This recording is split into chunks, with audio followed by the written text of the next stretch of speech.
Una noticia está llenando de gran conmoción en muchos, en todo el mundo, y es que en un hecho histórico sin precedentes, es decir, nunca antes visto, el río Éufrates mencionado en la Biblia varias veces, se está secando en su totalidad, y esto lleva a muchos Apocalipsis 16:12 en donde dice la Biblia, el sexto ángel derramó su copa sobre el gran río Éufrates, y el agua de este se secó, para que estuviese preparado el camino a los reyes del oriente. Este era el río Éufrates hace varios años atrás, y este es el río Éufrates, como se ve en la actualidad. ¿Esto es acaso una señal de que el día del Señor está muy cerca? ¿Qué función cumple el río Éufrates en la Biblia en cuanto a los últimos días? Para conocer todo esto es necesario en primer lugar conocer lo que está pasando en estos momentos. Las malas condiciones provocadas por la sequía están logrando que el gran río bíblico Éufrates se esté muriendo, producto de un descenso en el nivel del agua de forma extrema, y algo que está preocupando aún más a los pobladores es que está aumentando su alta salinidad como nunca se ha visto en toda la historia de este río bíblico. A partir del mes de abril, las temperaturas superaron los 35 grados centígrados y las intensas tormentas de arena suelen teñir el cielo de naranja, cubriendo el país de una película de polvo con alta concentración de mercurio que el hombre puede tolerar. Algo interesante sobre esto es que el profeta Jeremías describió cómo las aguas de Babilonia, la región que actualmente incluye a Siria e Irak, se secarían como castigo por sus prácticas idólatras, lo que haría inhabitable esta región. La Biblia dice, sequedad sobre sus aguas, y se secarán, porque es tierra de ídolos, y se entontecen con imágenes. Por tanto, ahí morarán fieras del desierto y chacales, morarán también en ella polluelos de avestruz. Nunca más será poblada ni se habitará por generaciones y generaciones. Dice Jeremías 50:38-39. Las profecías sobre el río Éufrates también están relacionadas con el fin de los tiempos, tanto en el cristianismo como en la cultura musulmán. Los musulmanes creen que cuando se seque, el río revelará tesoros que se convertirán en objeto de guerras. Por otro lado, el cristianismo dice que el río Éufrates se secará para la guerra del Armagedón. Para entender todo esto, necesitamos conocer un poco más del río Éufrates. Este río nace en las montañas armenias, algunas de las más altas de la tierra. Se inundan en primavera con la nieve que se derrite. Baja las montañas Tauro y baja por el valle Mesopotamia hasta el Golfo Pérsico. Este río es el más importante, el más largo y el más grande de todos los ríos del oeste de Asia. Y es en este mismo lugar en donde se conoció por primera vez el pecado. Este es el mismo lugar donde comenzó la miseria de las almas. Este fue el lugar donde se dijo la primera mentira, donde se cometió el primer asesinato. El río Éufrates fue el lugar de grandes apostasías antes y después del diluvio. El río Éufrates fue el lugar del levantamiento de los enemigos más grandes y opresivos de Israel. El área alrededor del río Éufrates fue el lugar de largos años en que los hijos de Israel arrastraron sus fatigosos días de cautiverio. El río Éufrates fue el lugar del surgimiento de los grandes imperios mundiales que oprimieron al pueblo de Dios, como el caso de Babilonia o como el caso de Medio Persia. Ahí en ese mismo lugar donde pasó todo, Apocalipsis también dice que hay 4 grandes y muy poderosos demonios, imanes del mal, que están encadenados ahí por Dios y tienen en sus manos el poder de hacer una destrucción terrible. Pero Dios lo refrena hasta un día esperado, y ese día está muy cerca. El río Éufrates fue el límite oriental del Imperio Romano, que será restaurado y revivido en este tiempo bajo el Anticristo. Es el lugar donde está la ciudad de Babilonia. Y si vemos en Apocalipsis 17, y si vemos también en Apocalipsis 18, tanto la forma final de la religión mundial como la forma final de la economía mundial se denomina Babilonia. Ahora, Apocalipsis 16:12 dice que el sexto ángel derramó su copa sobre el gran río Éufrates. Y esto no es la primera vez. En los juicios del libro de Apocalipsis que se menciona el río Éufrates, lo vemos también en el capítulo 4, en el verso 14, en donde el sexto ángel que tenía una trompeta la tocó en el momento apropiado. Y una voz dijo, suelta los 4 ángeles que están atados junto al gran río Éufrates. Y cuando eso sucedió, como hablamos en otro vídeo, se liberaron 200 millones de demonios, y de esta forma, el río Éufrates ya ha jugado un papel en todo esto.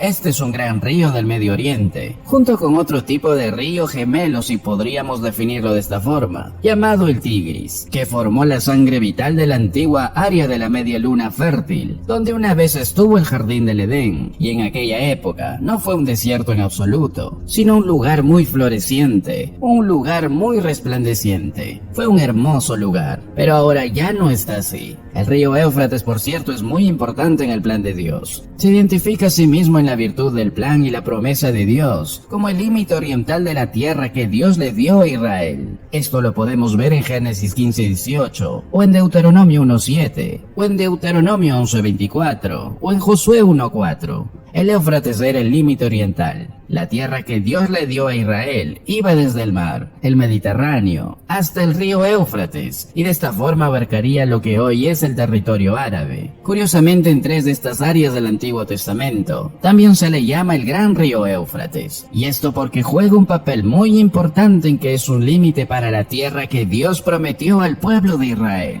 La Biblia, cuando menciona el río Éufrates en el Apocalipsis, en el capítulo 16, en donde dice que el agua se secó, literalmente dice, el agua se secó para que esté preparado el camino para los reyes del oriente. La Biblia nos dice que tiene que haber un acceso para los líderes orientales que vendrán a la tierra de Palestina. Los millones de Asia, literalmente del griego dice, los reyes de la salida del sol. Anatolé en el griego, es decir, los reyes de la salida, en donde el sol sale por el este. Dios seca el río Éufrates para que estos reyes de los grandes imperios, que posiblemente sea la India, China, Japón, cualquiera que sea el gran imperio que hay en ese momento final, van a venir a Jerusalén. En primer lugar, a simple vista podría parecer que Dios les está haciendo un favor, pero es una trampa mortal, así como la división del Mar Rojo fue una trampa mortal para el ejército egipcio, cuando fueron destruidos por Dios, cuando perseguían a su pueblo. Son como ovejas llevadas al matadero. El mundo viene para ser ejecutado. El versículo 13 nos dice la Biblia: vi salir de la boca del dragón, y de la boca de la bestia, y de la boca del falso profeta, 3 espíritus inmundos como ranas. Juan ve una visión del dragón, que es Satanás, la bestia, que es el anticristo, y el falso profeta, el que señala el anticristo. Él ve esta trinidad profana soltando espíritus. Ahora sabemos que la boca es el asiento de la influencia, la fuente del discurso. Y ahí viene la influencia, viene del hablar. Nos dice que hablarán para convencer. Y dice la Biblia que salen parecidas a ranas. Esto es una especie de emblema de ellos saliendo del lodo y el fango. Y lo que Juan ve aquí es realmente el espíritu de los demonios, como dice en el versículo 14. Y toda la escena debe ser tan gráfica y repugnante para Juan. Las ranas eran cosas detestables e impuras, según la Biblia en Levítico 11. Para los persas de igual forma, la rana era la gemela de Ahrimán. Ahrimán era el dios del mal y el agente de todas las plagas. Pero estas no son ranas reales, son demonios, espíritus seductores que difunden mentiras y engaños. Y lo que convence a los reyes del este para que vengan son sus señales de ejecución de los demonios, es decir, actuarán con magia, actuarán con engaño. Este engaño, muy efectivo, hará que el mundo venga a la tierra de Israel.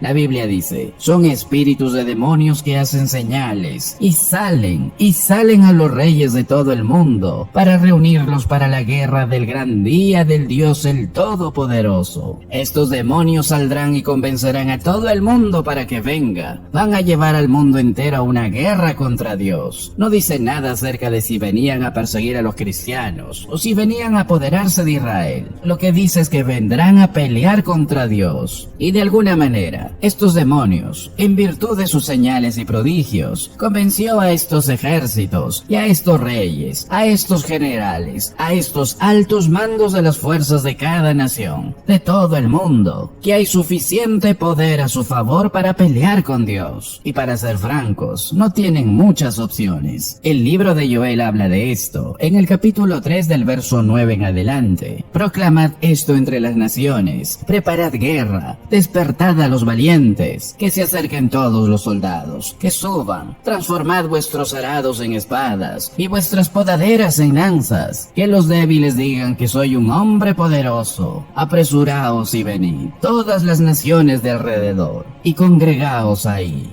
Haz descender, oh Señor, a tus valientes, y que las naciones se despierten, y suban al valle de Josafat, porque ahí me sentaré para juzgar a todas las naciones de alrededor. Meted la hoz para que la mies esté madura. Venid, pisad, porque el lagar está lleno, las tinajas rebosan, porque es grande su maldad. Van a estar todos reunidos ahí creyendo que van a pelear contra Dios y ganar. Pero Dios los va a destruir a todos. El Salmo 2 nos dice la Biblia: ¿por qué se alborotan las naciones y los pueblos traman cosas vanas? Los reyes de la tierra toman su posición y los gobernantes consultan juntos contra el Señor y contra su ungido. Vienen a pelear contra Dios, y estos demonios son capaces de convencer al mundo entero de que tienen el poder para ir en contra de Dios. Dice en el versículo 14: los están reuniendo para la gran guerra del gran día del Dios Todopoderoso. Probablemente vienen por todos los medios. Usarán los aviones, barcos, camiones, trenes, de cualquier forma que puedan llegar hasta ahí. Ese es el propósito de la Sexta Copa. La Sexta Copa reúne al mundo, a los grandes polemos en el griego. Esa es una palabra para una gran guerra, una prominente guerra. Y muy probablemente, esta es la descripción de los eventos descritos en el libro de Daniel, del capítulo 11. Ahí vemos una pequeña descripción de cómo fluye la batalla y cómo va a terminar. El versículo 16 de Apocalipsis dice la Biblia: y los juntaron en el lugar que en hebreo se llama Armagedón. Este es Megido, 60 millas al norte de Jerusalén, y el valle del Jordán. Es un monte llamado Monte Megido, y el pie de ese monte, hacia el oeste, está la llanura de Megido. Al pie de ese monte está la llanura de Esdraelón. Es una llanura enorme, y ha sido a lo largo de la historia de la tierra de Israel un campo de batalla, en donde se han librado numerosas, más de 200 batallas en toda la historia. Napoleón lo vio, lo llamó el mayor campo de batalla que jamás había visto. Ahí Barak también luchó contra los cananeos en Jueces 4. Ahí también ocurrió la muerte de Saúl y Josías. Ahí también peleó Gedeón en Jueces 7. Este lugar ha sido un campo de guerras asombrosas, guerras bastante sorprendentes en ese lugar. Es un campo de batalla de todos los campos de batalla. Y la gran reunión de esta guerra final se va a realizar en este lugar. Y esta guerra terminará muy rápido, porque Jesús viene y Jesús los va a destruir. El mundo siente que puede aniquilar al pueblo de Dios, puede destruir al Hijo de Dios, incluso piensan que pueden derrotar a Dios mismo, pero no será así. En el verso 11 del capítulo 19, dice que viene Cristo sobre un caballo blanco, y de esta forma termina la guerra. Él los golpea, Él las gobierna con barra de hierro, y rompe el lagar del vino del furor de la ira de Dios Todopoderoso. Y en su manto, y en su muslo, tiene escrito un nombre: Rey de Reyes y Señor de señores. Como cristianos esperamos con gozo aquel día, aquel maravilloso día, para estar juntos con Él por toda la eternidad, teniendo siempre en mente lo que dice Primera de Juan 2:28. Y ahora, hijitos, permaneced en Él, para que cuando se manifieste tengamos confianza, para que en su venida no nos alejemos de Él avergonzados. Este es un gran aliento y bendición para todos aquellos que están preparados y listos cuando Él venga.